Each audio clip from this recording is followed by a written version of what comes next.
Infinite Frontier issue number 5. I feel like this is just setting up the end in a beautiful way because wow, did this take a lot of opportunities. I wasn't expecting this book to go. Now we know this storyline is going to continue in Justice Incarnate, which is another miniseries Joshua Williamson will be working on, but it ramped things up pretty spectacularly in this book and did a lot of interesting things. So if you are still mixed on this new era of DC, I think this book might settle you on a few things that we could see going forward. First off, we pick up with like a beautiful just splash page of Psycho Pirate, and he's just like, yeah, the multiverse is real, it's crazy, a lot of bad stuff has happened. I remember like the first big crisis. I was from Earth 2. There was a big crisis, like the first one in the 80s that like made everything the top shit now, and like every studio wants to make their own movies based on this stuff.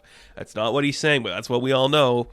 He's like, yeah, like I remember just being like, of Earth 2, a crisis happened. I was locked away, and then all of a sudden this Earth 2 existed, but it wasn't my Earth 2. And it just like, suddenly my life didn't matter or nothing. I did made sense. And as he's continuing this conversation, he is talking directly to Mr. Bones, Director Bones, and Machine Head. And he's like, it all comes back to like this one Earth, Earth Zero. Like everything that happens is because of these guys. And like our worlds just are like playthings to them where we can just do this, that, and the other thing. And it always comes back to these people's like celebrating a victory by resetting our worlds as if they don't matter. And we see him continuing this conversation. He's talking to the Injustice Incarnate, and he's talking to Captain Atom, and he's building up this bigger mythos, just like, yeah, crazy shit going on. And he's talking like Darkseid gave us an idea. Darkseid came to me, he's like, yo, I can protect you. I can protect your world. So when the bad shit happens, your worlds will be saved. And basically, if it seems like we're saying that Darkseid has been doing this for every place in the multiverse, and Psycho Pirate's just like his right-hand man to get these people to do it, basically, yeah, makes sense to me. Like, I understand how Darkseid kind of always existing outside the multiverse would be the one who could offer that kind of salvation. It makes sense to me. So we open up the book with that, just kind of giving context to like the introduction of like this new Captain Atom and the Injustice Incarnate and all these people.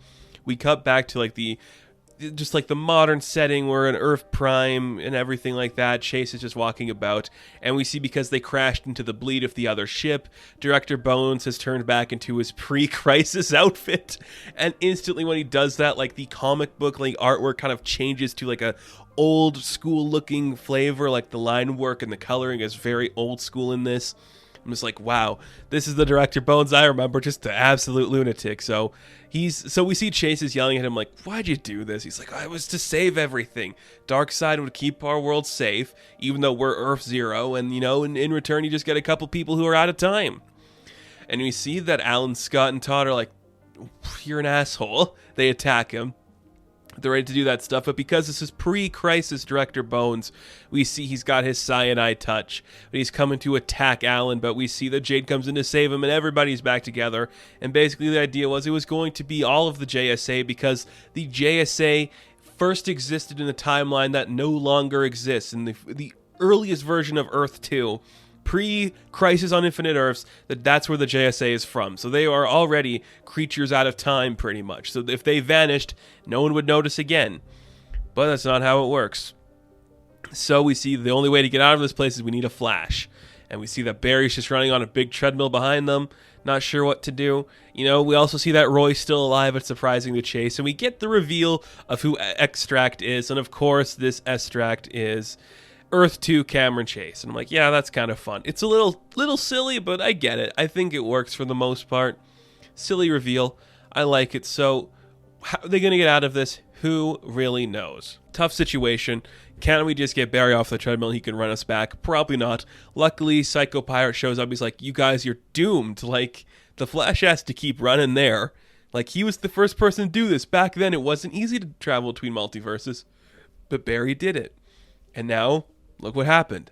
Literally, everything you see before you, all the bullshit and like our continuity switching and like decades of comic books stem from this idea that we got out of hand, all because Barry learned he could go to another Earth. Literally, that is what this book is saying, and I think it's accurate. It's accurate. Nothing wrong about that. He also shows his team of the Justice Incarnate, so they show up and it gets into a really nice sweeping fight. We just get a couple pages of some beautiful action. Psycho Pirate, obviously, kind of a dullard. He isn't going to win the day, but we see as soon as, like, Yolanda's about to be killed, this is where President Superman's able to break free of his change, and he's ready to, like, fight through and do all this stuff. We also learn why Machine Head kind of decided to go against the Justice Incarnate and work with these people. He's like, dude, my planet's dead, everything is bad, and all just because this dude from Earth Zero, like the Prime Earth, wanted to go see his mom and reset things again. And before that, he did it again. And before that, he did it again. Like, this son of a gun is ruining all of our lives, and it's breaking apart. Literally, the multiverse is terrible because this guy keeps screwing it up. My world is destroyed because of him, and because of that, I had to become a darker type of machine. So we see, like, Machine Head pulls out, like, this weird crystal, which is the Meta Knight. That is the only thing that can stop President Superman, and it's just, like, a really weird fight scene.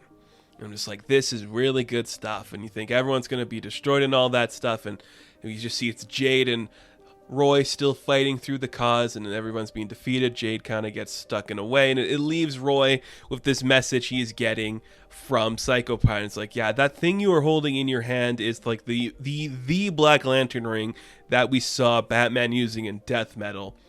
So it's keeping you alive because it resurrects the dead. Now you see here, Roy, I'm going to give you a choice. You could join me in my Injustice Incarnate, protect the world from the assholes who are destroying it, or I could kill you.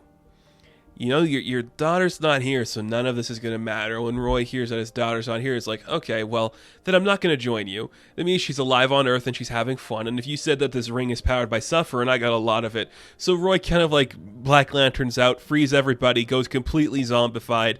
We all think he is going to die. Like, this is Roy Harper's big sacrifice. Which I'd be okay with. Look, you're not doing anything with Roy. And this might be the thing you're doing with him. But still, that's not a lot of stuff going on with Roy. It's just not. So, I mean, it's okay. And we see that maybe Roy's going to die, but he doesn't. He frees all of the members of the team. We get a nice splash page seeing them ready to attack all the people. But because of this big thing that Roy just did, he able to kind of like break the barrier and allow Darkseid to enter into this place. And he's now in full control of everything. He has the Omega Lantern. He has Roy kind of chained up as a zombie. Darkseid is here, looking just completely gray. Like, there's no color to him at all. He's just like a dull gray color. And he's ready to kill. That's the Darkseid we got here. And it ends with Infinite Evil on the horizon. Now, I have been seeing some comments from people that they don't like this book. But I think it's a really necessary read, especially in this era we are going forward. And I know Infinite Frontier and all that, but all of a sudden, I'm not going to say what caused this, but we all know what kind of caused it if you watch Marvel stuff. There is this really big push in media for the multiverse. And I think I did a whole video talking about it. It was like 35 minutes long, but DC has always done the multiverse better. And when we are suddenly entering this new era where it's going to become like mainstream to do multiverse stuff, I think you need the book that's going to have you understand what the hell is happening. And that's what Infinite Crisis is. It's like, since day one of our first crisis in the 80s, shit's been hitting the fan really hard. And we've been doing a lot of weird shit since then that we can't really keep up on. So now we're just showing you like it's all connected. Everything happened all the time. Earth 2 that originally existed before our first crisis doesn't exist anymore. And so all the remnants of that Earth, we could lock them away and get rid of them and keep everybody else safe. Makes sense to me. I understand to new readers it's not that easy. But it's pretty good. You know, this book is surprisingly organized for all the cleanup it's doing. It's just like, yeah, it flows perfectly. It's using characters that would purposefully be in a situation like this and making it work really well. So I like that a lot. And I'm just super impressed that it's working, and having Darkseid come in at the end, it works. It makes sense that Darkseid would be that guy. I'm just super impressed that this book is just so well written and so organized for the amount of just everything going on in DC right now and in comic books in general. The fact that this works so well is very impressive, and I'm very excited to see what's going to come forward from Infinite Frontier. Like, it's impressive, honestly, that we have all these characters and Psycho Pirate being like the kind of main bad for the bit here. It's amazing it works, honestly. Like, it just blows my mind that, like, all this damage control we are essentially doing is actually telling a compelling story. That's so rare to see, and super impressive that it's working. So, Infinite Frontier issue number 5, I am going to give a 9 out of 10.